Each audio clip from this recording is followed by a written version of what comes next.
I call Reno Turikatne. Oh, thank you, Mr. Chair. It's a pleasure to take a call in the committee stages of this construction contracts amendment bill.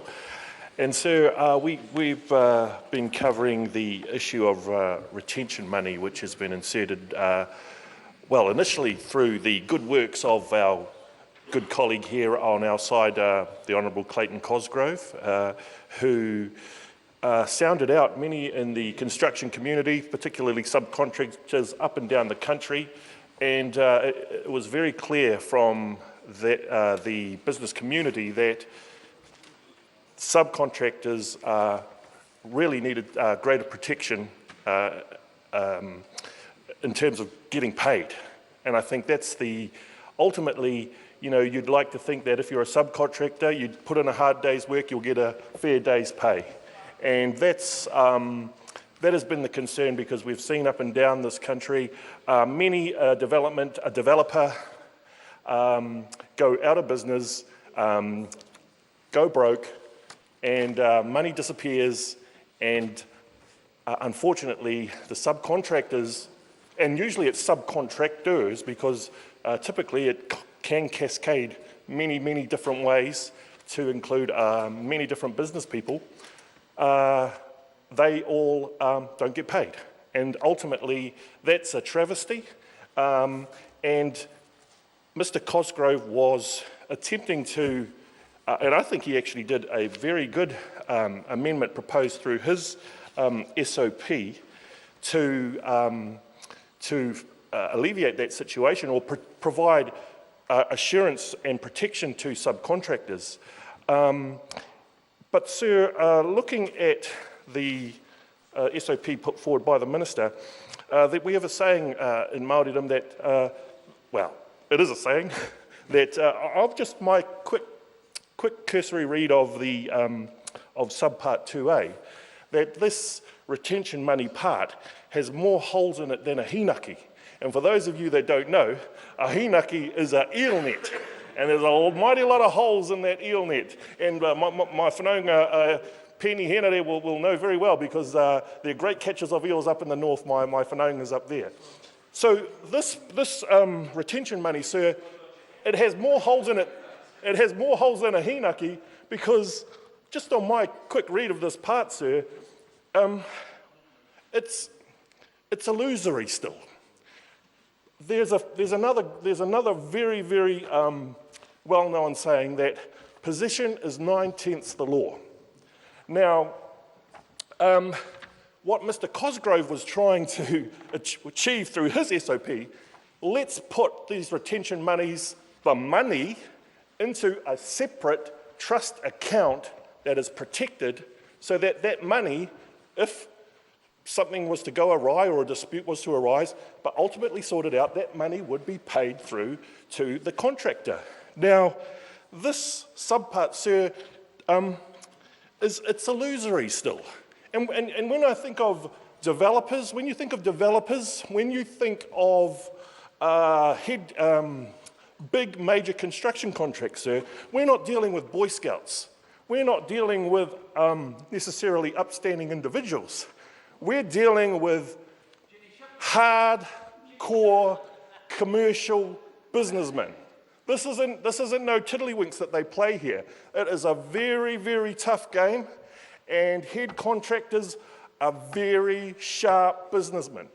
And what we have here in this subpart, sir, I don't really see any protection for subcontractors, because, well, just to take an example, sir, all retention monies must be held on trust.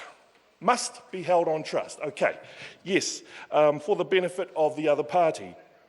However, sir, that money can be cash, or it could be liquid assets. Now, liquid assets that could be convertible to cash.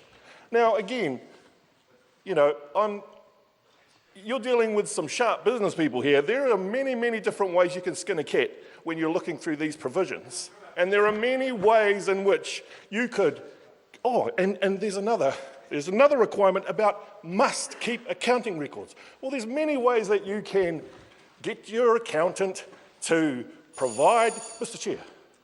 Reno Turakatani. Thank you, sir. There are many ways in which a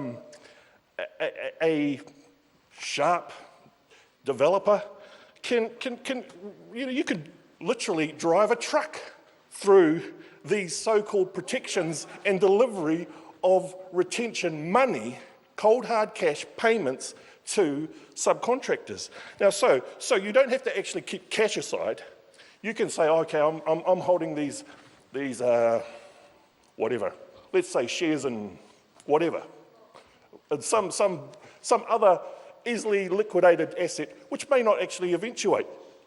That will not satisfy a subcontractor. The other aspect, sir, is that it doesn't need to be kept in a separate trust account. So you can just say, yes, we have this money. It's on trust, and it's not in cash. It's in liquid assets, and it's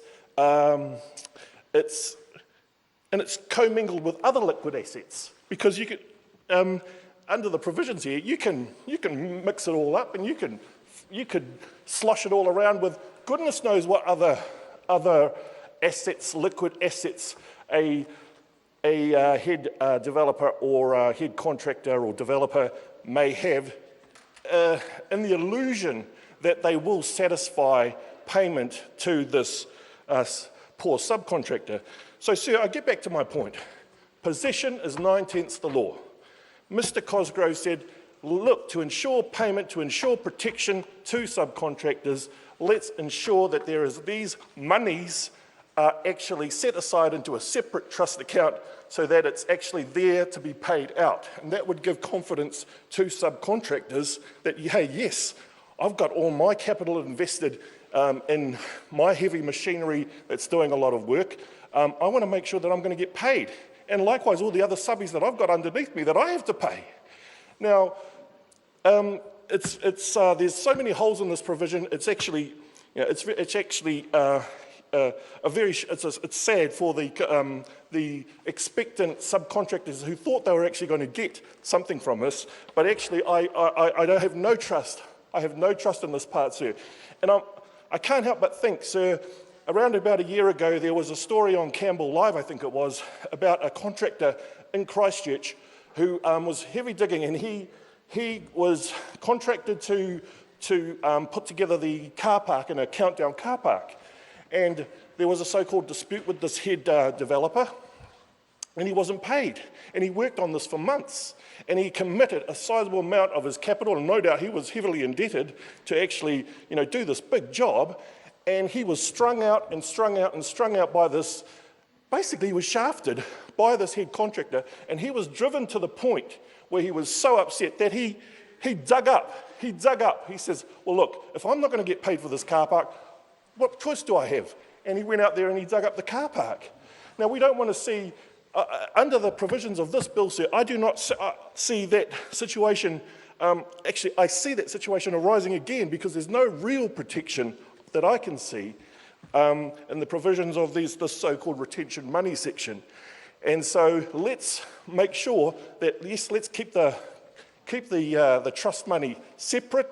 Let's make sure it's there, and let's make sure it's actually tangible and readily available for those subcontractors who are business people, family men and women, just like everyone up and down the country, who are out there just to try and get ahead and pay their way and run their businesses and do good for all of our country. Kia ora tātou.